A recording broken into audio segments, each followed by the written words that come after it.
ल हेर्नुहोस् है त साथीहरू, एउटा बहिनीले चाहिँ त्यहाँ आफ्नो साउनीले खाना दिएर बसिरहेको हुन्छ। त्यसपछि उसको बालबच्चाको लागि उसले खानेकुरा लिएर हिँडिरहेको हुन्छ। ल हेर्नुहोस् है त हिँडिरहेको हुन्छ। ल हेर्नुहोस्, अब उसको साउनी पनि खुस्सा भएर चिसाएर पछि पछि गइरहेको हुन्छ कहाँ जान्छ भनेर। उसले लिएर आफ्नो दुईवटा बच्चाहरू छन्। हेर्नुहोस् है त बच्चाहरूलाई खानेकुरा दिन लागिरहेछन्, किनकि गरिब भइसक्यो यस्तै हुँदो रहेछ नि त अब यो होइन। त्यसपछि ल हेर्नुहोस् है त उसले आफ्नो बच्चा उसले पनि हेरिरहेछ, साउनीले पनि। अनि त्यो बच्चाहरूले मिलिजुली खाइरहेका छन् खानेकुराहरू। त्यसपछि बच्चाहरू सुत्छन्। ल हेर्नुहोस् है त साउनीलाई धेरै माया लाग्छ, ऊ हस्पिटल जान्छ। उनीहरूलाई जे होस् ज्यान बच्ने औषधि खुवाइरहेका छन्। ल हेर्नुहोस् है त, ल हेर्नुहोस् है त धेरै चास लाग्दो भिडियो रहेछ है हजुर। ल हेर्नुहोस् है, लाइक सब्सक्राइब र लाइक चाहिँ गर्नु होला है साथीहरू।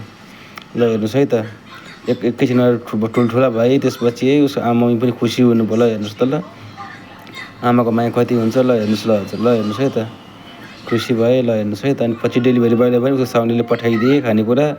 धेरै खुसी भयो। ल हेर्नुहोस् है त अब गरिब भइसकेपछि यतिसम्मको आश हुँदो रहेछ क्या। ल हेर्नुहोस् त हजुर, ल साउनी पनि खुसी भए। ल यस्तै भिडियोहरू लाइक सब्सक्राइब गर्नु होला है।